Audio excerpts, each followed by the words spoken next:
હૈદરાબાદના એક બિઝનેસમેને જે પતિ પત્નીને ઘરની જવાબદારી સોંપી હતી તેઓ કરોડોના સોના ચાંદીના દાગીના લઈને ફરાર થઈ ગયા હતા. લગભગ 12 કરોડની કિંમતનું 7 કિલો સોનું અને 1 કિલો ચાંદી સાથે દંપતી નેપાળ ભાગી રહ્યા હતા. પણ બિલાસપુર પોલીસે ત્રણેય લોકોને દબોચી લીધા. પછી જાણવા મળ્યું કે બેન બનેવી સાથે સાળી પણ આ કરતૂતમાં સામેલ હતી. પોલીસના જણાવ્યા અનુસાર આરોપી ઘરેલું કામકાજ કરતા હતા અને માલિક ઘરમાંથી બહાર જતા ત્યારે તેનો ફાયદો ઉઠાવી આ ઘટનાને અંજામ આપ્યો. આ મામલો હૈદરાબાદનો છે. અહીં 7 જૂનના રોજ એક મોટા વેપારીના ઘરમાંથી સોના ચાંદીના દાગીના ગુમ થવાનો મામલો સામે આવ્યો હતો.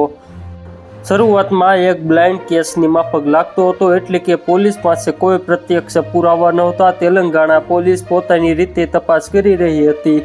આ દરમિયાન અમુક મહત્વની જાણકારી તેમના હાથે લાગી, જેને રામપુર પોલીસ સાથે શેર કરી.